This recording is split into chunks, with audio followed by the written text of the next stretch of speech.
Close your eyes, if you'd like, or let them grow heavy on their own. Tonight, there is nowhere you need to be. Nothing left to finish. Nothing left to decide. The day is done, and whatever it held, you can set it down now, gently, right here. This is the complete story of Red, a girl in a long red cloak, a village gone quiet for the night, and a forest older than anyone can remember, deep and still and full of soft, unhurried, dark. Over the next few hours, you will follow her across a silver meadow, between trees so ancient their roots have grown into the shape of doorways, through a hollow where the moss is so deep it holds the night like a bowl holds water, and finally to a small house at the heart of the forest that has been waiting, without impatience, without urgency, for exactly as long as it needed to wait. There is no danger in this story, no rush, no sharp edges anywhere. Only the sound of one pair of quiet footsteps on a forest path, only the slow turning of stars overhead, only a candle burning in a room that knows how to be still. By the time Red finds her way home, the world will be shifting from deep blue to pale gold, and the first birds will be starting in the hedgerows, and you, if all goes gently, will already be somewhere else entirely. So settle in, pull the covers up, let your breathing slow. The forest is waiting. The path begins right now. Red, A Sleep Story, Part 1.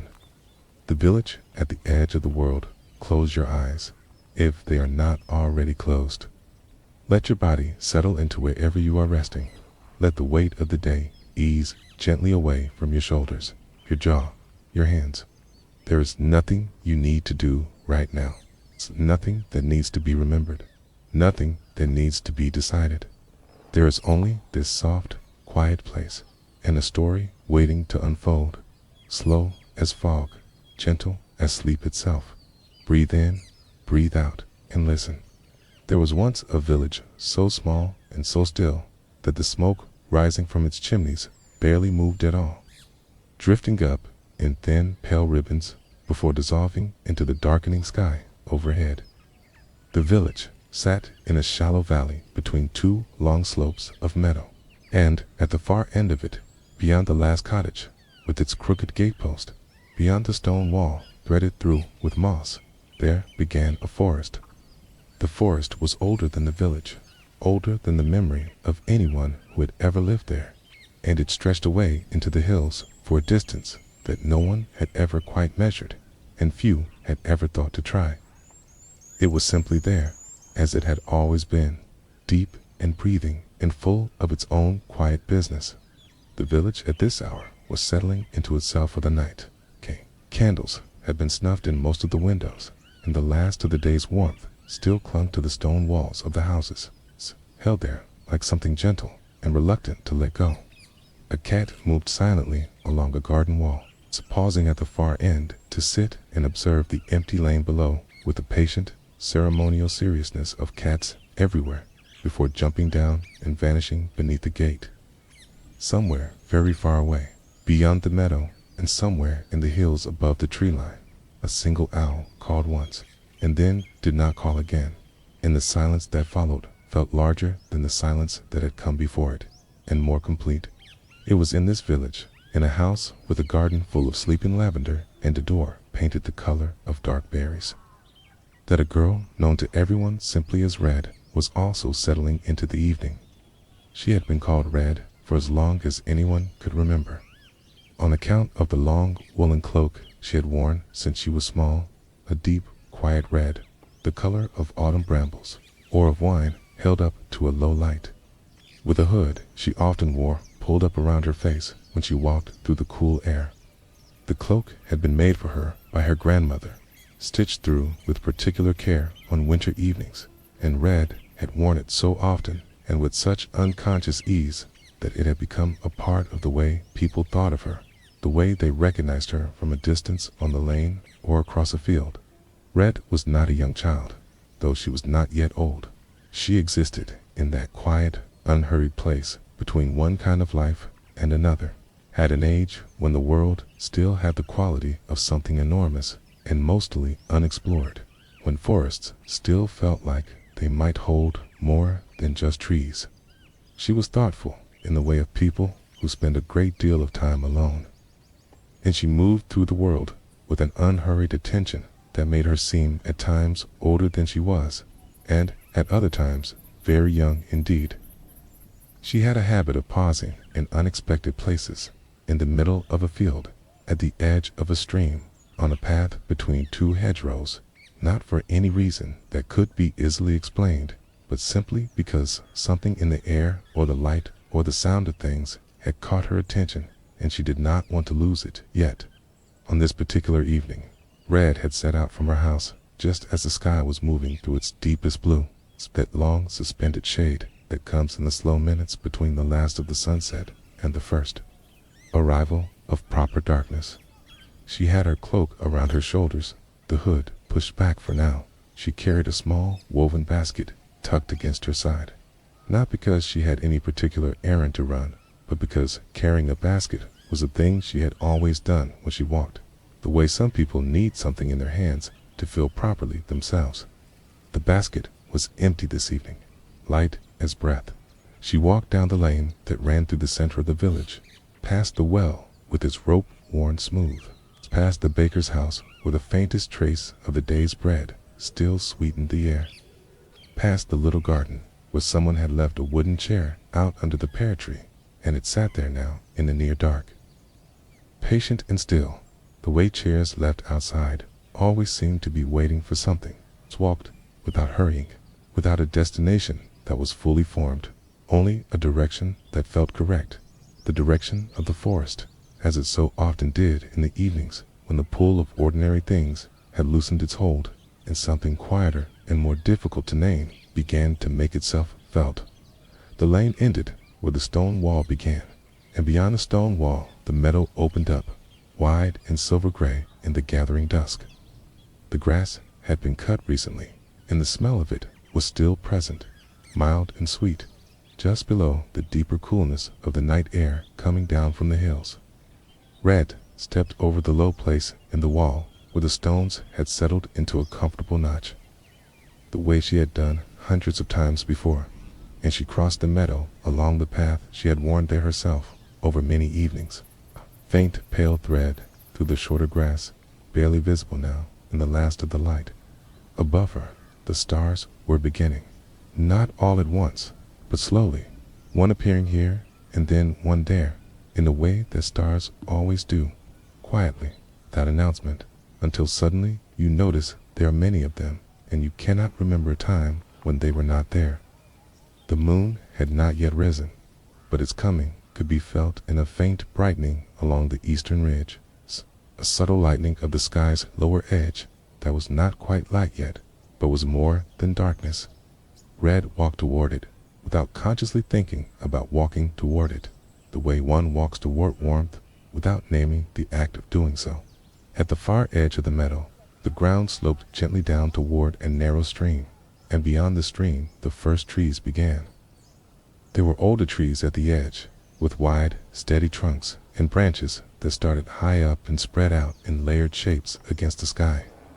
Their bark was pale in the last light, almost silver, and the grass around their roots was soft and fine. A different kind of grass than the meadow grass, softer and more particular. Red stepped across the stream on the flat stones she had placed there herself one afternoon long ago, 3 stones in a patient line, and she stepped from the last stone onto the forest floor and felt, as she always felt in this moment, a slight and pleasant shift in the quality of the air around her. Inside the first trees, the darkness was more settled, more complete, but not frightening. It had the quality of a room in which people have long been comfortable, a darkness that had been lived in and knew how to be easy. The sounds changed too. The distant sounds of the village fell away entirely, replaced by the small sounds of the forest at night, the occasional creak of a branch somewhere above, the almost inaudible rustling of something small in the leaf litter off to one side. The air was cooler here and carried its own particular combination of things, bark and moss and damp earth, and something indefinable that belonged only to this specific forest, at this specific hour, something that could not be bottled or carried home, but only ever experienced in the place itself by walking into it as Red was doing now. She followed the path, a true path here, worn by years of use, edged with fern and the occasional tuft of pale woodland grass, deeper between the trees. The canopy above was incomplete, the branches not yet full enough in this early season to close entirely overhead, so that there were still openings here and there, spaces through which the sky could be seen, and through which, as Red walked, the stars appeared and disappeared in slow alternation, winking out behind a branch and then reappearing between the next two, like something trying gently to keep pace with her. She walked for a time without measuring it. The forest around her was calm and unchanged, tree following tree in the patient way of forests. The path winding very slightly left, and then right, and then straightening again, as if it had been laid down by someone who had been in no particular hurry and had let the natural contours of the ground decide its shape. The ferns on either side swayed in a breath of air she could not quite feel on her skin, but could see moving through them, a long, slow exhalation from somewhere deeper in the trees, as if the forest itself were breathing in some slow, vegetable way that had nothing to do with the wind and everything to do with simply being alive. It was somewhere in this walking, in this steady and unhurried moving through the dark between the trees, that Red became aware. Not suddenly, not with any particular moment of sharp noticing, but gradually, the way awareness sometimes comes, that the path she was following was not quite the path she normally walked. It was not dramatically different. The trees were the same kinds of trees, the ferns, the same ferns. But the path had a slightly different feeling underfoot, a slightly different quality of surface, and when she looked ahead, she could see that it curved away to the left more sharply than it normally did, and beyond that curve, the darkness had a subtle and different quality, not lighter exactly, but more present somehow, as if something in that direction was quietly gathering itself. Red paused. She stood in the middle of the path and listened. Above her, a gap in the canopy showed a small, irregular window of sky, and through it, the stars were very clear and very still. The forest around her was quiet in the way that has texture to it, the kind that suggests the presence of many things simply being still. She breathed in the cool air, and the faint smell of something sweet came with it, something she could not identify, something that did not belong to any plant she could name, something that came from the direction of that slight brightening ahead. She did not decide to follow it exactly. It was more that she simply continued walking, and the path continued in that direction, and the two things coincided so naturally that no decision was required. Read A Sleep Story, Part 2, The Deeper Wood and the Silver Path. If you're still awake, that is perfectly well. Let the sounds around you grow softer. Let your thoughts, if they come, drift past you like leaves on a slow current. You need not hold any of them. There is only the forest, and Red walking through it, and the long, unhurried night settling around you both. Breathe slowly. Let your body grow heavier. You are safe and still, and the story continues. The path curved left and then continued, and as Red followed it, she noticed that the trees were changing. Gradually and without drama, the way landscapes change when you have been walking through them long enough without watching closely. The trees were older here, or seemed older, their trunks wider, their bark more heavily textured, deeply furrowed in patterns that suggested decades of slow growth and slow change. Their roots rose from the earth in broad, smooth arches before diving back in again, and the spaces between the roots were filled with moss so deep and so uniformly green that it seemed impossible that moss could grow in such darkness without light, and yet there it was, impossibly present, impossibly soft-looking, as if it had always been there and it never needed anything from the world above it. The quality of the light, or what passed for light here in this deep interior place, was different from the forest she had entered through. Back at the forest's edge, the darkness had been the ordinary darkness of a cloudy night without a moon. Dark but navigable, the kind of darkness human eyes adjust to given time. Here, the darkness seemed to have a different composition, a different weight, as if it were made of something more substantial than simply the absence of light. And yet, it was not difficult to see by. Red could make out the path perfectly well, could see the roots and the ferns, could see the way the bark of the nearest trees caught the almost nothing and turned it into something pale and legible. It was as if the forest here were making its own light, distilling it from some source she could not identify and distributing it evenly among all the things that needed it. She stopped to look at a tree she had paused beside an ash. She thought, though in this light she could not be entirely certain, and she placed her hand flat against its bark. The bark was cool and slightly damp, finely textured beneath her palm, and she held her hand there for a moment, feeling the tree's particular coolness moving into her skin, feeling the almost imperceptible irregularity of the surface against the lines of her hand. Trees were so old, she thought, not for the first time. They knew how to be still in a way that humans could spend entire lifetimes trying to learn and never quite achieving. They had been standing in one place for so long that they had become the place itself, had become so thoroughly themselves that their presence altered everything around them, had altered the very composition of the soil beneath their roots and the light within their crowns.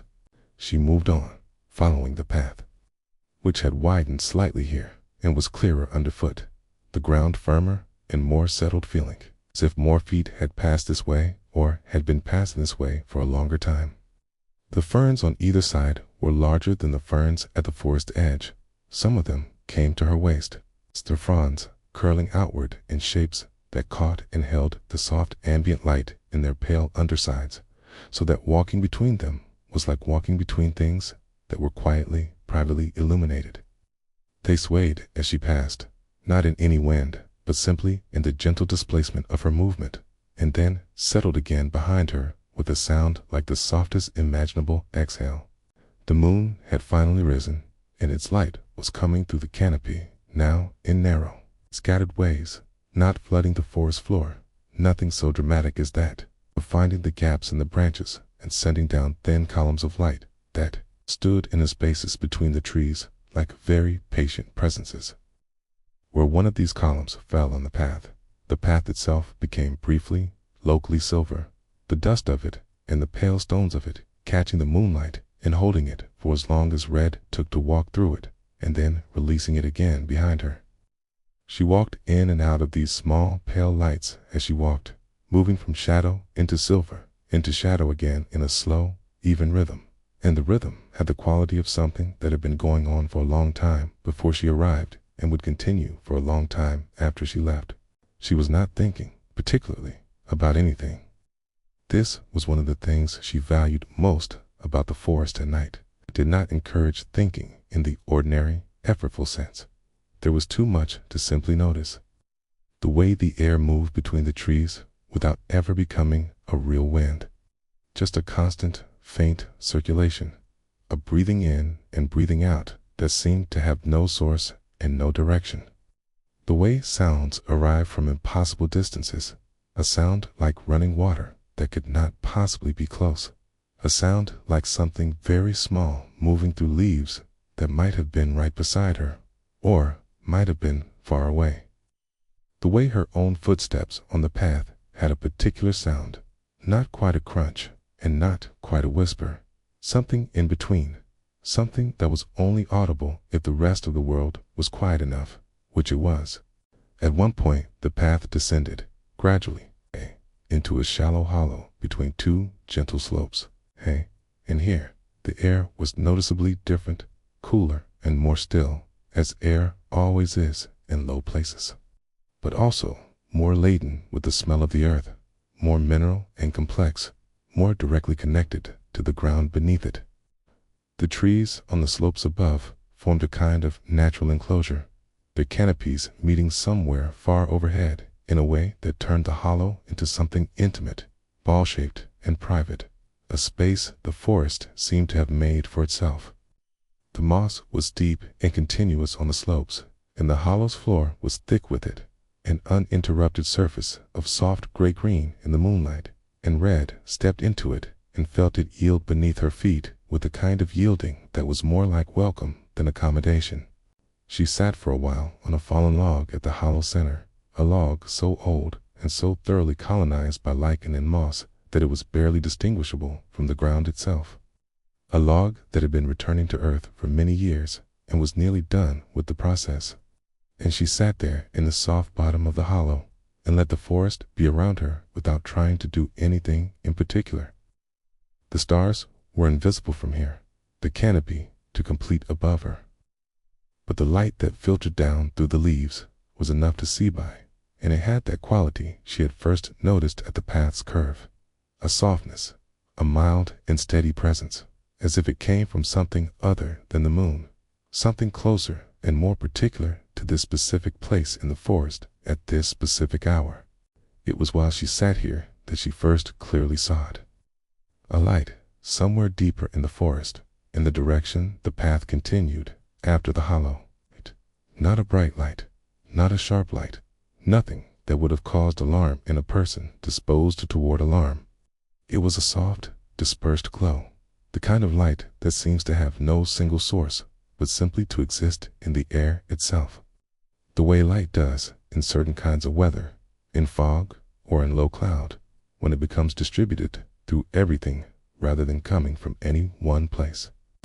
It was the color of old ivory, or of candle flame seen through very fine cloth, or of the inside of a shell held up to the light, a warm pallor, a gentle and unhurried luminescence that asked nothing of the dark around it, and received nothing back except the dark's usual indifferent accommodation. She looked at it for a long time without moving. It did not change, did not pulse or flicker or shift its position. It simply was there, in the way that certain things in forests simply are there without explanation, without apparent intention, present in the way that the moss and the trees and the moon were present, as if it had always been, and the question of how it had come to be was not the right kind of question to ask about it. The forest around her was still entirely still. Nothing had changed in the quality of the air or the sound of the night. Whatever was producing that light ahead of her was not disturbing anything, was not announcing itself loudly, was simply there, as quietly available as the path that led toward it. Red rose from the fallen log and adjusted her basket against her side and pulled her hood up over her head, not because she was cold, though the air in the hollow was cool, but because the hood had always made her feel, in some irrational and deeply held way, more properly herself, more correctly equipped for the kind of walking she was doing now, the kind of walking toward something unknown and soft and patient. She stepped out of the hollow and back onto the path, which rose gently out of the depression and continued in the direction of the light, and she followed it as she had followed the path all evening, without urgency, without hurry, simply placing one foot after the other in the way that people have always moved through forests in the dark, steadily, attentively, trusting that the ground will continue to be there. The trees she walked between now were enormous, old, beyond anything she had encountered in any other part of the forest she knew. Their trunks were so wide that she could not have circled them with both arms extended, and their bark had the deep, complex furrows of something that has been growing for centuries, accumulating time the way cliffs accumulate layers, recording the passage of long stretches of weather and season and change in their slow, vegetable way. Their roots spread across the path in low arches, but the path had arranged itself around these roots with a natural courtesy, finding the gaps and the flat places, never requiring Red to climb or step high. The canopy far above was dense and layered, the oldest branches enormous, their undersides furred with smaller growth, the occasional pale bracket of fungus glowing faintly on the bark like something decorative and entirely deliberate. The light ahead was growing, not brighter exactly, but more present, more substantial, the way a sound can grow, not louder, but more fully itself as you approach its source. It was still diffuse, still without an obvious point of origin. but it was more definitely there than it had been when she first noticed it from the hollow. It's more clearly a real feature of the forest, and not a trick of her eyes or a reflection from some unseen surface. The air around her was slightly warmer than it had been in the hollow. She noticed this without much surprise, the way one notices a small thing that fits naturally into a sequence of other small things, a detail that belongs to the moment it arrives in.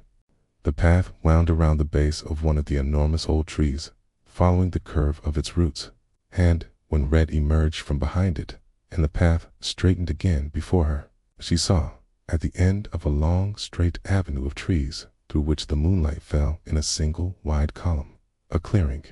The clearing was not large. It was perhaps 30 paces across, roughly circular, edged with ferns and the roots of the trees that surrounded it. And at the clearing's center, just visible from where she stood, there was a structure of some kind, low and still and silvered with the light.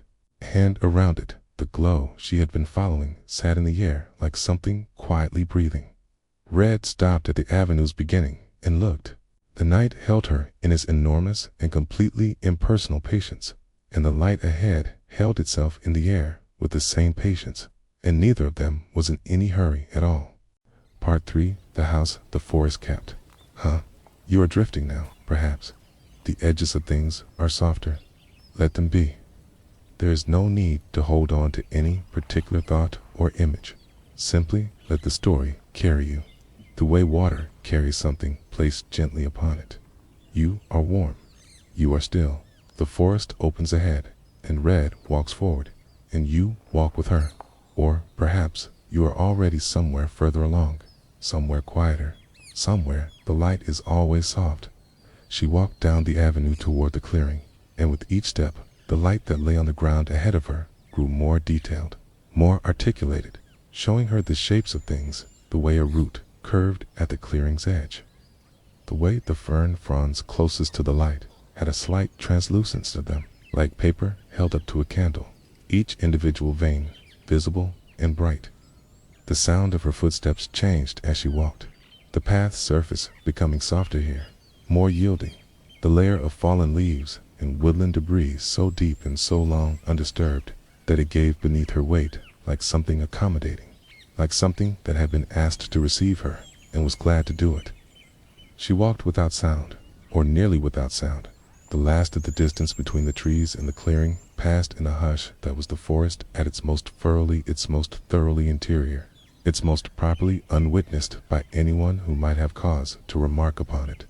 The clearing opened around her. She stepped from the last of the trees, and the sky above expanded enormously. The full circle of it, suddenly available overhead, deep blue-black at its zenith, lightened toward the east where the moon rode high and clear, scattered throughout with stars in their unguessable numbers, spread across the darkness in that random but seemingly deliberate way that has made people assign them patterns and names for as long as people have had the habit of looking up. The air in the clearing was still, stiller even than the air had been between the trees, as if the clearing's openness had settled it, as if the presence of sky above had calmed it into something nearly solid, a stillness you could lean against if you needed to.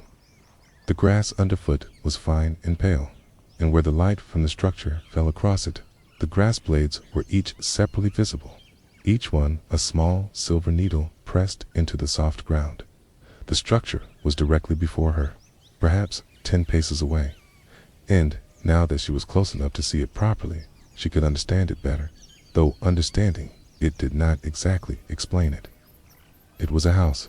She could call it a house now, from this distance. Its walls were made of a dark wood, old and smooth with weathering, dark as the trees that surrounded the clearing, and just as settled, just as permanently itself.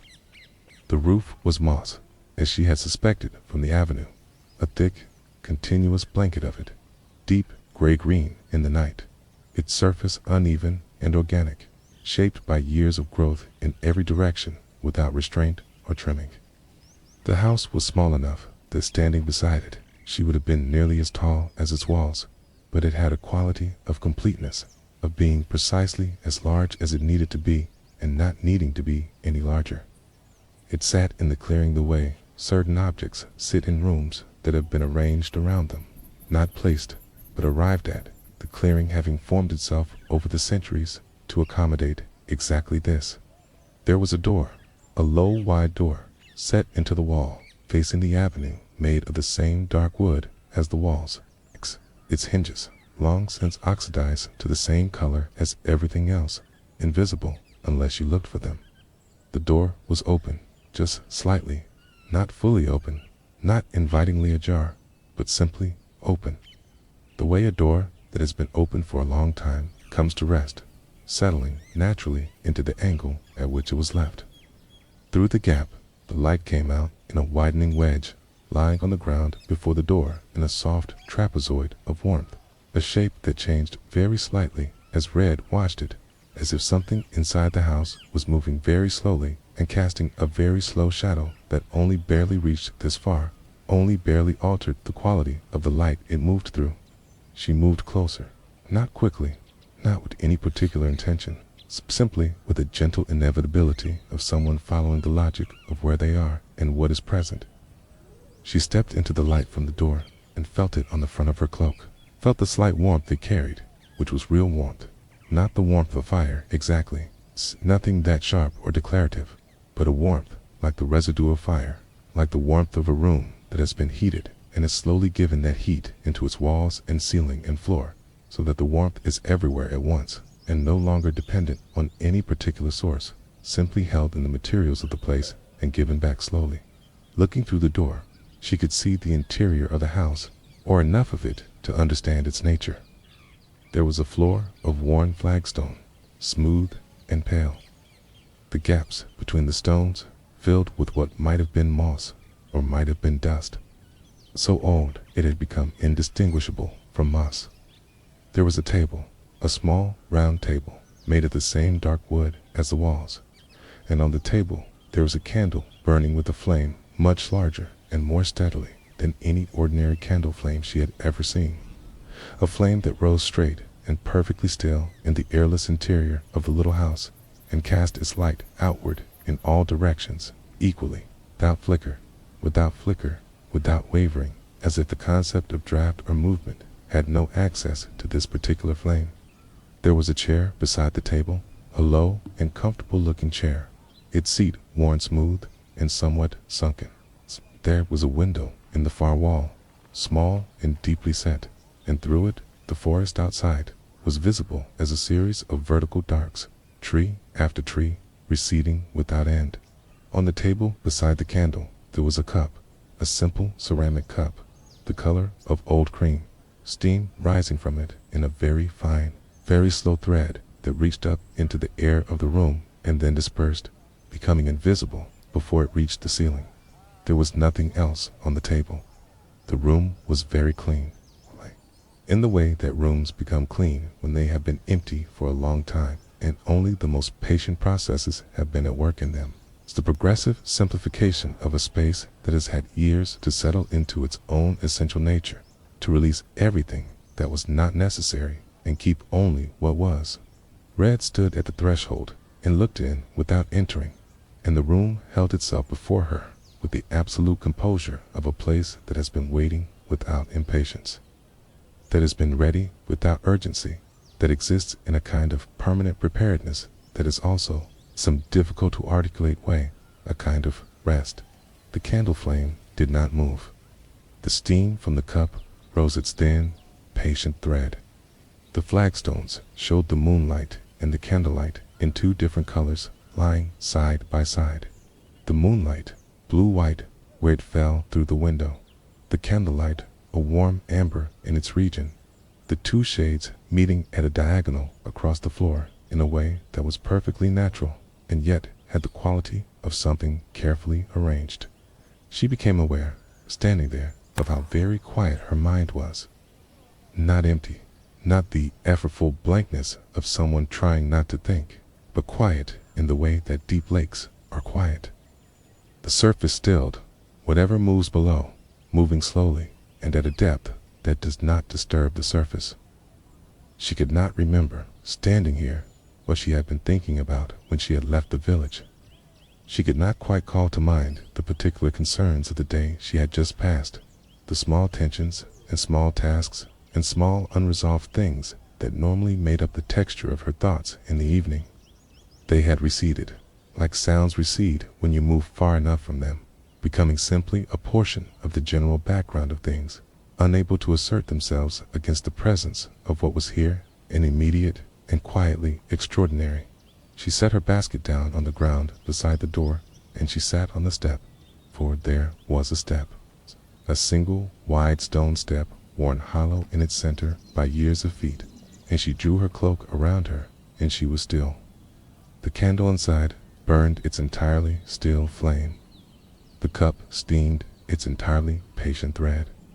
The room was there, held in its own silence, held in its own warmth, neither inviting nor refusing, simply present in the way that certain very old things are present, with the complete equanimity of things that have long ago stopped requiring anything from the world outside themselves.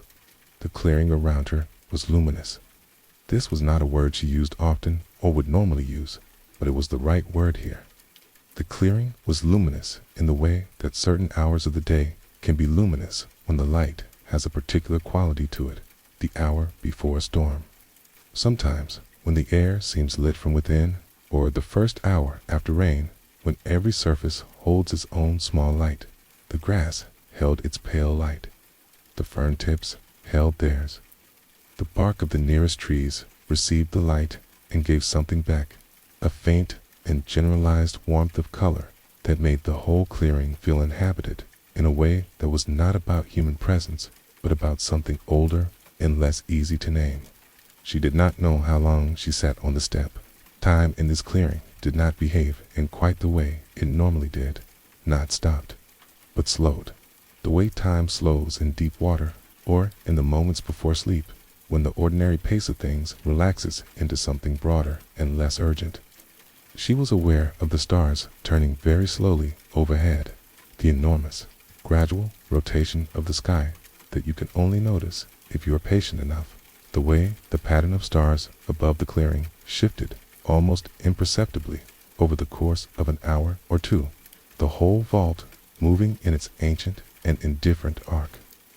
She watched it happen without really watching, the way you can observe something from the corner of your attention without ever fully directing yourself toward it, letting it be a thing that is simply happening in the background of an otherwise still and undemanding moment. A sound came from somewhere in the forest, not close, not threatening, but present, a sound like a very distant chime, like a single note struck on something metal and allowed to ring out fully before fading. The sound came once, and then it did not come again, and the silence that returned in its place seemed larger than the silence that had preceded it. Red listened to that silence for a while, as she had listened to the sound, with the same quality of attention, not analyzing, not searching for meaning, simply receiving what was there and letting it be what it was. The candle inside the house burned on. Its light lay on the flagstones in its amber trapezoid. The steam from the cup rose its thread, and it seemed to Red, watching it from the step, that the thread of steam had been rising for a very long time, longer than the cup's heat could reasonably have sustained it, that it had perhaps been rising here in this particular way for years, decades, through seasons and weather, and the long alternation of light and dark, without ceasing, without the cup ever cooling, without any of this ever requiring explanation or acknowledgement, simply continuing in the way of things that have found their correct form and have no reason to change it.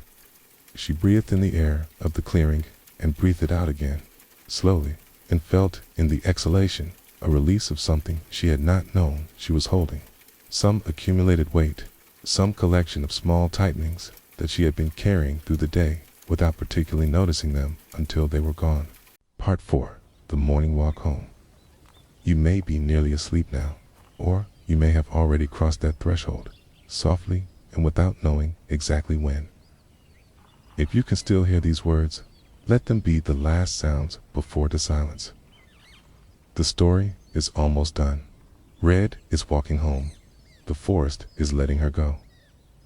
The morning is coming in its own time, and there is nothing left to do but rest. She rose from the step, gently, with the careful deliberateness of someone who has been very still for a long time and does not want to disturb the quality of stillness that has accumulated around them. She picked up her basket from where she had set it beside the door. She looked one last time through the open door at the candle and the cup and the room, the warmth of it, the perfect, undisturbed arrangement of its few contents, and then she turned and crossed the clearing toward the avenue of trees, her footsteps making almost no sound in the fine, pale grass, the light from the house following her for a few steps, and then gently, gradually withdrawing until she was in the first shadow of the trees and the clearing's light was behind her. The path back through the forest was the same path she had walked in by, and yet it felt different now, the way all return journeys feel different from the outward ones. The landscape rearranged by the simple fact of approaching it from the other direction, showing different faces, different angles. The enormous old trees were the same trees, but their near side was different from their far side. Their bark differently lit, their roots different shapes from this angle, their crowns arranged differently against the sky above.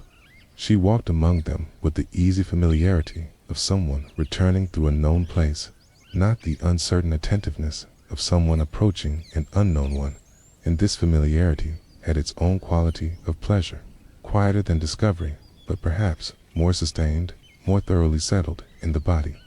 The sky above the canopy was changing, still dark, fully dark, in the way the sky is dark for most of the night, but with a quality now that was the precursor of change. The sky's equivalent of the moment before someone speaks, when the breath is already drawn and the throat already prepared, but the sound has not yet arrived. The very deepest blue of the night had lightened by a shade that was invisible unless you had been watching for a long time, and the stars at the eastern edge of the sky were very slightly less sharp than they had been, their brightness unchanged, but their quality altered, the way the quality of a sound changes when the acoustic of the room around it changes. When something in the environment shifts just enough to alter the way the sound travels through it. She passed back through the hollow with its deep moss, its still air, its intimacy. The moss looked different now in the changed quality of the pre-dawn darkness, a different shade of gray-green, more silvered, more present somehow, as if the approaching light were already beginning to reach it, despite the fact that light was still a long way off.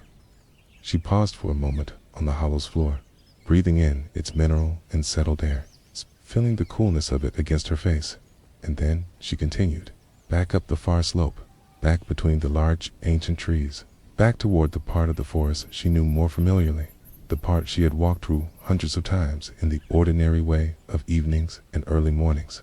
The ferns on either side of the path were wet now, dew having gathered on their fronds in the coldest hours before dawn. Each frond beaded with tiny drops that held the faint pre-dawn sky in their curved surfaces, each one a minute and perfect reflection of the darkness above, too small to really see but present. Present in a way that small and perfect things are always present, whether or not anyone is close enough to witness them. Red brushed her hand lightly along a frond as she passed and felt the cool transfer of the dew against her palm, the slight chill of it immediate and particular, the kind of sensation that makes you aware of your own skin in a way that is pleasant and clarifying. The birds were not yet singing. This was the very last part of the night before even the earliest birds began, the deepest part of the silence before it starts to fill again with the world's ordinary sounds. The forest was completely, profoundly quiet, more quiet than it had been at any point in the night, as if the night had emptied itself of all its smaller sounds in preparation for the enormous incoming flood of the morning's noise.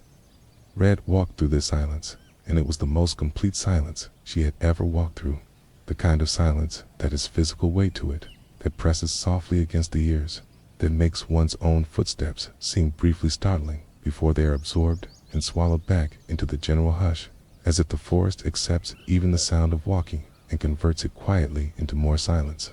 The trees were thinning now, gradually, their spacing increasing, their trunks narrowing as she moved back toward the forest's younger edge. She could feel, not quite see, but feel the meadow ahead of her through the trees, a change in the quality of the air, a slight loosening of the cool as the open space beyond the last trees breathed its less enclosed breath toward her. Red stepped from the last tree onto the flat stones of the stream crossing, and the open sky came at her all at once. The full dome of it, wide and present, and no longer filtered through branches, showing the whole progression of what was happening in the east. The stars above were clear and many, the same stars that had been there all night, but in the east they were gone, had been absorbed into the growing paleness there, and the paleness was growing, was definitely and unmistakably growing now, the way things grow when they have made up their mind and are following through with a steady and unstoppable quietness, without announcement, simply by being, by continuing, by doing the thing that was always going to happen in the way that it was always going to happen. She crossed the stream, feeling the cold of the water very slightly through the soles of her shoes. And she stepped out onto the meadow grass, and the dew was everywhere here, thick on every blade, the whole meadow silver with it. And each step she took left a dark footprint in the silver surface, a soft print of crushed grass that showed the color beneath the dew, the deep green beneath the silver coating, trailing behind her across the field in a gentle curve that marked her path as clearly as any road. The air of the meadow was the coldest air of the night, the meadow having given away all its stored warmth in the long dark hours, and now simply cold, the cold of pre-dawn and dew and open sky and the lowest register of the temperature's nightly arc. She walked across the meadow, and the east continued its slow work. The dark purple had become dark rose, still very dark, still barely a color, more an implication of color, and this rose was climbing from the horizon, spreading upward into the blue above it, converting it, shade by shade, into something that was moving toward light, that was committed now to the long, gradual journey from this cold, still, pre-dawn moment to the full warmth and presence of morning. Red reached the stone wall at the meadow's far edge and stepped over it at the familiar notch, and she was back in the lane with its even surface of packed earth, slightly damp now, the familiar smell of it, as familiar and particular as the smell of any place one has walked through many times and come to know, not through thinking, but through the body's own slow accumulation of experience. The houses of the village were very still, most of them dark, a single light showing in one window down the lane. The baker's, probably, the baker being the first to rise in any village, the baker whose day begins when everyone else's night is at its deepest. The light was warm and orange through the window's glass, and it was the most ordinary and domestic thing Red had seen in many hours, and it was beautiful in the way of ordinary things observed after long attention to extraordinary ones. She walked down the lane toward her house, past the baker's warm window, past the well, past the garden with the wooden chair that was still under the pear tree and now had dew on its seat, small and circular dew pool in the hollow of its weathered wood. The lavender in her own garden was silvered with dew, the silver not yet turned to green, because the light for that had not quite arrived. She opened her gate and walked up the path to her door, and she paused there, hand on the door's wooden surface, and she turned to look at the sky above the lane, the sky that was fully committed now to its transformation. The rose deepened to amber at the very horizon, the blue above it lightening by the minute into something that would eventually be, in an hour or so, the full, clear, pale blue of a morning sky. The stars were gone from the east.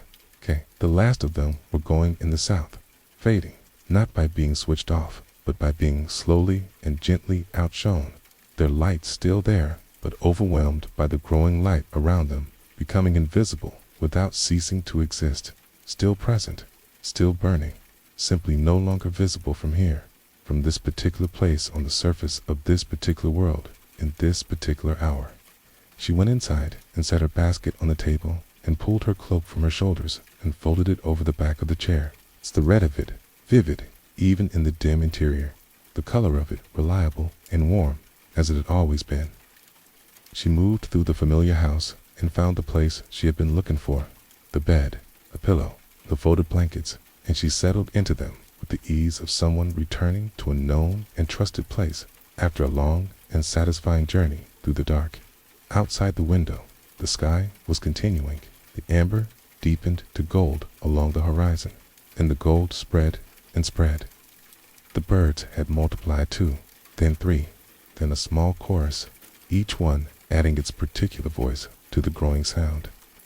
And Red slept deeply and without effort, as people sleep when they have walked a long way through a real and living darkness and found something quiet waiting at the end of it, and then found their way home again through the cool and patient air of the early morning, carrying nothing in their basket and nothing in their hands, but returning nonetheless, full.